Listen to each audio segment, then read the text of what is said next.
નમસ્કાર ખેડૂત મિત્રો, આજે હું તમને બતાવી રહ્યો છું તમાકુના બીજ, હે ને, કે કેવા હોય.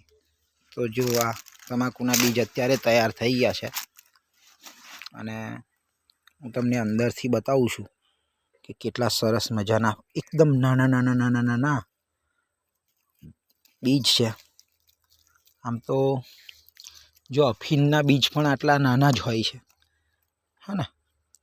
અફીણનો છોડવો હોય, આપણે ખસખસ કહીએ છીએ, લાડવામાં નાખીએ છીએ ને, એ ખસખસ એ પણ અફીણનો જ છે. આને કાળું સોનું કહેવામાં આવે છે, હે ને. આણંદ જિલ્લામાં આનું ઉત્પાદન બહુ થાય છે. તમને બતાવું છું કે આમાંથી देखिए ये इस तरह से तोड़ते हैं और देखिए देख सकते हैं कि आ કેટલું નાનું બારીક નાના નાના નાના નાના બીજ છે, હે ને. અને આની તમે વાવણી 7મા 8મા મહિનામાં કરો, ત્યાં પછી એના છોડવા મોટા થાય, મહિના 2 મહિનાના, અને પછી આપણે રોપણી કરીએ તો આટલો મોટો છોડવો થાય. આ 3જો મહિનો ચાલે છે, હે ને. તો ખૂબ જ માવજત કરવી પડે છે આ બીજને ઉગાડવા માટે. અને અત્યારે પાક તૈયાર થવાની તૈયારીઓ પર છે.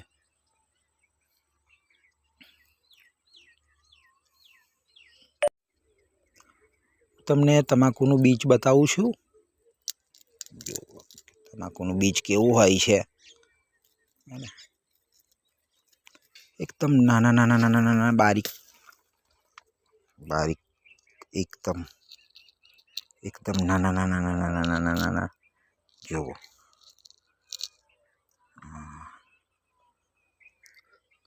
કેટલા નાના નાના બીજ છે, જોઈ શકો છો.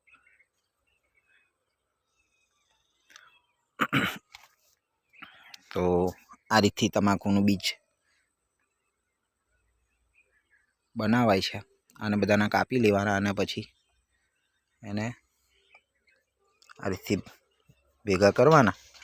અને આવતા વર્ષે તમાકુનું ધરુવાળિયું કરવું હોય તો પછી આ જ બિયારણ આપણે વાપરવાનું. ખેતરમાં અમુક અમુક અંતરે સારા સારા છોડવા હોય ને એ રાખવાના. આપણે કંઈ વેચાતું લાવવાની જરૂરિયાત નથી. અમે ક્યારેય હાઇબ્રિડ તમાકુનું બિયારણ લાવતા જ નથી. દર વર્ષે પોતાના ખેતરમાં જ તમાકુનું બિયારણ બનાવીએ છીએ. જુઓ, આનું પાનની ક્વોલિટી જોઈ શકો છો, હે ને. જો કેટલું આમ જુઓ. તો બસ કંઈ ખોટા પૈસા બગાડવાની જરૂરિયાત નથી. પોતાના જ ખેતરમાં પોતા જ બિયારણ પોતે જાતે બનાવી શકો છો. જો આ તમાકુ, હે ને, પત્તી જુઓ કેટલી સરસ પત્તી છે. તો ખેડૂતો કંઈ એગ્રીકલ્ચરમાં જવાની જરૂરિયાત નથી, કંઈ કૃષિ યુનિવર્સિટીમાંથી લાવવાની જરૂરિયાત નથી. હાઇબ્રિડ બિયારણ પોતાના ખેતરમાં તૈયાર કરો.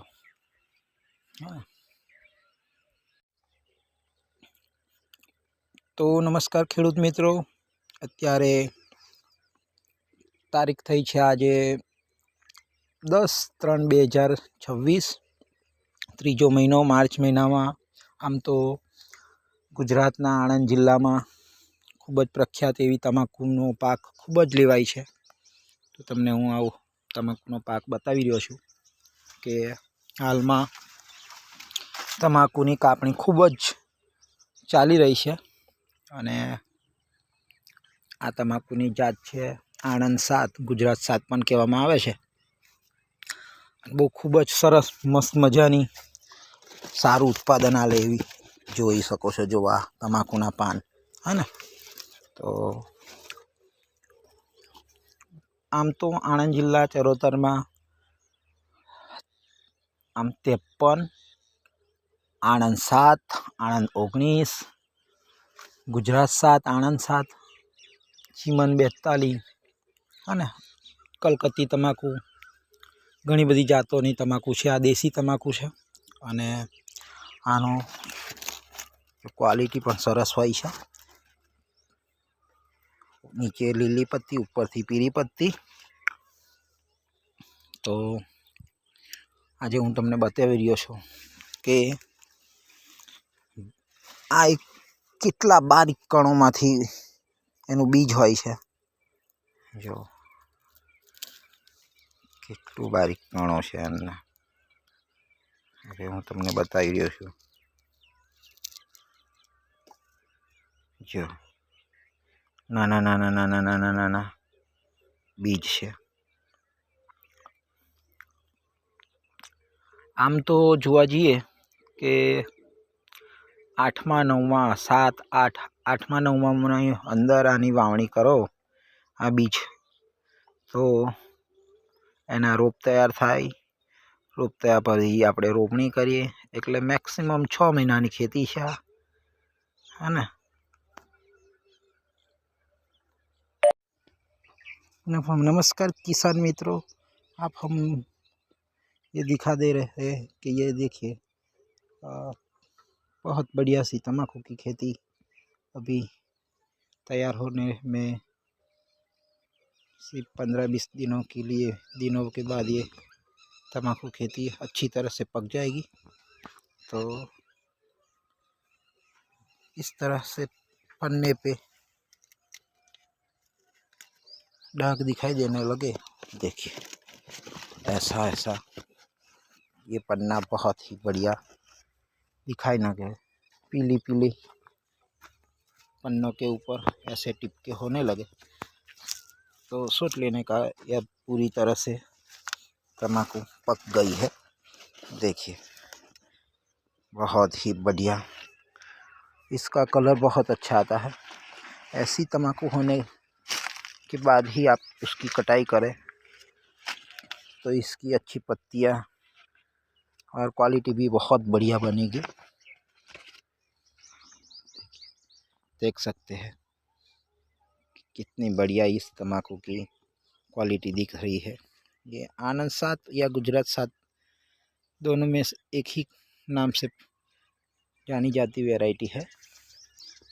किसी भी खेडूत को, किसी भी किसान को ये वैरायटी चाहिए, इसकी बीज तो भी अवेलेबल है। देखिए हम आप बता रहे हैं कि इसका बीज भी बहुत बढ़िया तैयार होने में लग गए हैं। देखिए इसका बीज अभी तैयार हो गए, आपको दिखाई देता हूँ कि किस तरह से उसके बीज होते हैं। और देखिए हम आपको इसके बीज कितने अच्छे, देखिए है ना। तो किसी भी किसान को ये बीज चाहिए तो हमारे पास अवेलेबल है, बहुत बढ़िया हमारी वैरायटी है। और छोटे छोटे पैकिंग में भी हम ये बीज के सप्लाई करते हैं, 2 ग्राम 3 ग्राम 4 ग्राम 10 ग्राम किलो 50 ग्राम 2 किलो। तो प्लीज़ कॉन्टैक्ट में। અમારે તમાકુનો સારો અને ગુણવત્તાવાળો ભાવ જોતો હોય સારામાં સારો, તો આ રીતથી તમાકુ સરસ મજાની પાકે ત્યારે જ એની કાપણી કરો। આમ લીલાછમ છોડવાનું કાપણી ના કરો। આ રીતથી છોડવા પાક્યા હશે ત્યારે જ જો આની કાપણી કરવામાં આવે તો જ આ તમાકુની ગુણવત્તા રંગ સારો એવો મળે છે અને ક્વોલિટી પણ સારી મળે છે। તો ખેડૂત મિત્રોએ કાપણી પણ યોગ્ય સમયે કરવી। ખૂબ જ ભેજવાળા ઝાકળવાળા સવારે કાપણી ના કરવી અને ભેગું પણ ના કરવું। ઢગલા આ તમાકુના કરી દેશો કાપીને તરત તો તે તમાકુમાં ફૂગ આવવાની પણ શક્યતા રહેલી છે। તો કાપણી પણ ખૂબ જ મહત્ત્વની છે કે તમાકુની કાપણી પણ ક્યારે કરવી અને કઈ રીતથી એની સૂકવણી કરવી. મહત્ત્વનું કે તમાકુની સૂકવણી કઈ રીતથી કરો છો તમે, તો અમારી આગળની વિડીયોમાં તમે બન્યા રહો.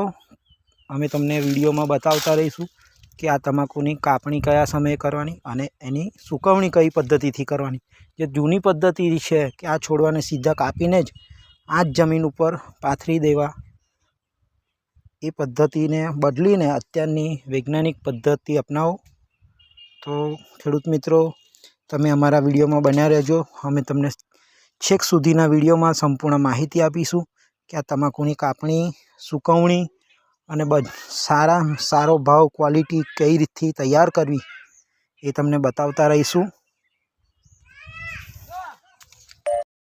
પદ્ધતિ છે તમાકુ સૂકવવાની, એ ગોળી પદ્ધતિથી સૂકવવાની.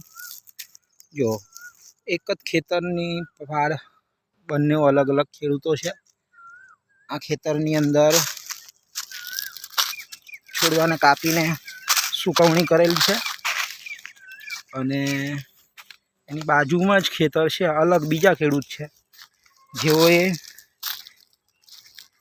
થોડું નવી પદ્ધતિ આ રીતથી ગોળી બાજીને છોડવાને 3 ભેગા કરીને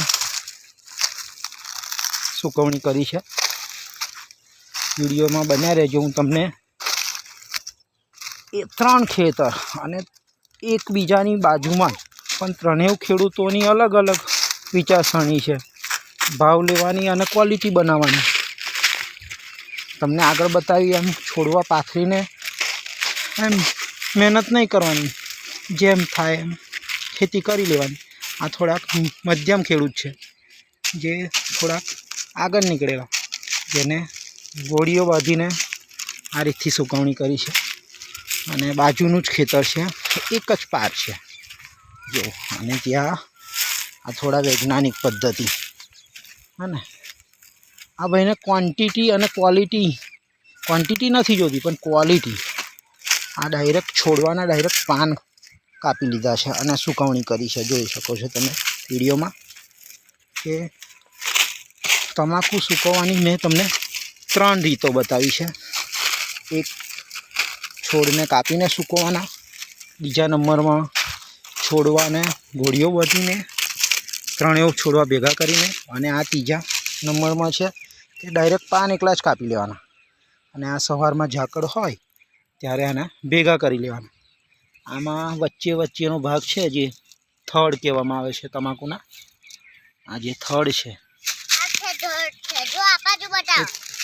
એને કાપતા નથી અને પાનનો જ સૂકવણી કરે છે. આનો ભાવ વધારે આવે છે.